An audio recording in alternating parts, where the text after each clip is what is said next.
దేవునికి స్తోత్రం. ఈరోజు సర్వశక్తి సంపన్నుడగు దేవదేవుడైన యేసుక్రీస్తు ప్రభువారి యొక్క మహోన్నతమైన వాగ్దానం. ఆయన మనకు అరుణోదయ దర్శనం అనుగ్రహించెను. లూకాసు వార్త 1:79. ప్రియా సర్వశక్తి సంపన్నుడు, సర్వోన్నతుడు, సర్వాధికారి అయిన దేవదేవుని బిడ్డలారా, ప్రభు అయిన యేసుక్రీస్తు మహిమ కలిగిన ఘనమైన నామములో మీ అందరికీ నా హృదయపూర్వకమైన శుభాభివందనాలు యేసుక్రీస్తు ప్రభువారి యొక్క మహోన్నతమైన నామములో తెలియపరుస్తున్నాను. దేవాదేవుని బిడ్డలారా, మీరంతా బాగున్నారు కదూ? మీ ప్రత్యేక ప్రార్థన అవసరతల కొరకు వాట్సాప్ ద్వారా మెసేజ్ చేయండి, లేదా కామెంట్స్ రూపంలో తెలియపరచండి. మీ పేరు, మీ అవసరతలు కూడా తెలియపరచండి. మీ కొరకు, మీ అవసరాల కొరకు ప్రభు యొక్క పాద సన్నిధిలో ప్రత్యేక ప్రార్థిస్తాం. దేవాదేవుడు మీ జీవితంలో అద్భుతమైన, ఆశ్చర్యకరమైన, ఘనమైన కార్యం చేస్తున్నప్పుడు ఆయన సాక్షిగా మీరు నిలవండి. ఆయన సర్వప్రియ, జగత్రక్షుడు, సర్వోన్నతుడు, సమాధానకరమైన మార్గంలో నడిపించగల మహాదేవుడు. ఆ దేవాదేవుడు మన పాదములను సమాధాన మార్గంలో నడిపించినట్లు ఆ మహావాత్సల్యతను బట్టి పైనుండి ఆయన మనకు అరుణోదయ దర్శనం అనుగ్రహిస్తున్నాడని దేవుడి వాక్యం మనకు ప్రబోధిస్తుంది.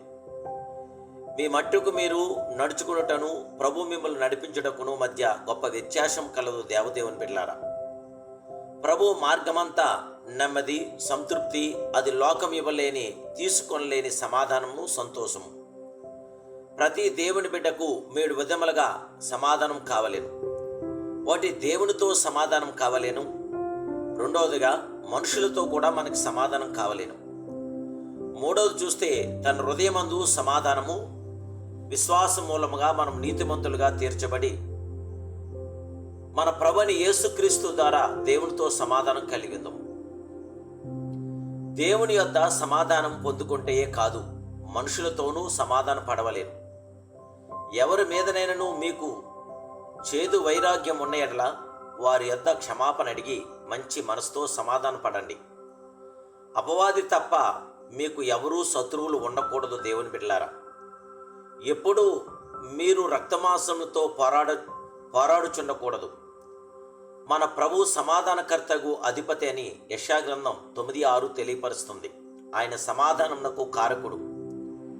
ఆయన మన సమాధానమైంది మీకును మాకును ఉండిన ద్వేషములను, అనగా విధిరూపకమైన ఆజ్ఞగల ధర్మశాస్త్రములను తన శరీరమందు కొట్టువేయుట చేత మధ్యగోడను పడగొట్టి మన ఉభయలను ఏకం చేసెను.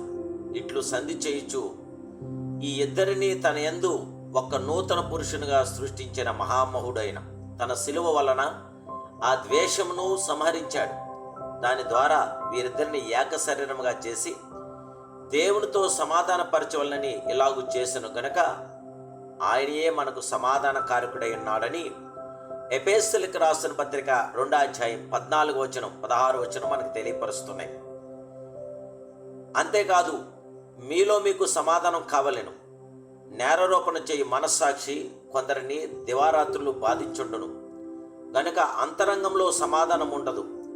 కొందరు తమను తాము క్షమింపరు.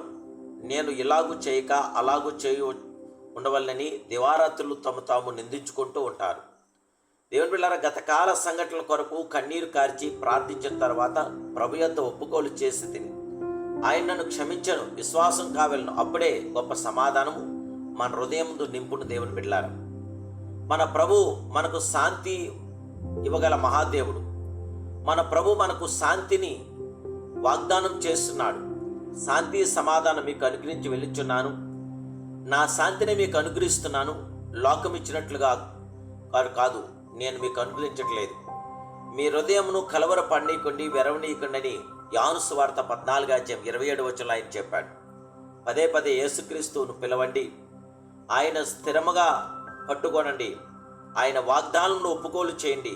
ఎవరి మనస్సు ఆయన మీద ఆనుకునునో వానిని ఆ దేవాదేవుడు పూర్ణ శాంతి గల వారిగా కాపాడగల దేవుడు. ఎలైనగా అతడు ఆయనందు విశ్వాసమించున్నాడు గనక దేవుడు సంపూర్ణమైన కార్యములు చేయగల సర్వప్రియ, జగత్రక్షుడు, సర్వోన్నతుడు, సర్వాధికారి అయిన దేవుడు. సంపూర్ణమైన దైవ చిత్తములో మీరు ఉన్న ఎడల దేనికి కలత చెందన అవసరం లేదు. దేవుని మార్గములన్నీ యథార్థమైనవి, మన స్వైచిత్తము వదిలివేసి, ప్రభువా నా చిత్త ప్రకారం కాదు నీ చిత్త ప్రకారమే కానిమని అప్పగించుకున్నప్పుడే దైవ సమాధానం మీ హృదయంలో నింపును. దేవాదేవుడు కృపతో మీరు నింపబడుదురు. దేవాదేవుడు ఆ సర్వప్రియ జగత్ రక్షకుడు సత్య స్వరూపైన ప్రభు నేడు మీకు తోడైండి, మీ కుటుంబ సభ్యుల్లో మీ పక్షాన విజయవంతర కార్యం జరిగించి గొప్ప జయ విజయాలతో మిమ్మల్ని నింపునుగాక. ప్రార్థన. మహాపరిషుదుడు, మహోన్నతుడు, సర్వోన్నతుడు, సర్వాధికారమైన మా ప్రియ అద్వితీయ సత్య స్వరూప, ఈ ఉదయకాల సమయంలో నీ కుమారుడైన యేసుక్రీస్తు ప్రవరిక ఘనమైన నామలో ప్రార్థిస్తున్నాను తండ్రి. గనుడా, మహాగణుడా, పరిశుద్ధుడా, మహోన్నతుడా, నిత్య నివాసి, మీ బిడ్డలైన మమ్మల్ని జ్ఞాపం చేసుకొని శ్రీమంతుడా, బిడ్డల మీ కృపాకిరణాలు దింపచేసి కృపా అభిషేకం దయచేసి కృపా తేజస్తో కృపతో బిడ్డలు నింపి దీని అవసరతల అక్కర్లని తీర్చి శాంతి సమాధానం దయచేసి ఆయుధార్గులు ప్రసాదించి జయంతో విజయంతో బిడ్డలు నింపని ఏస్తున్నాములు ప్రార్థిస్తూ జయమని అడుగుచున్నాను కన్న తండ్రి. Amen, amen, amen. May God bless you.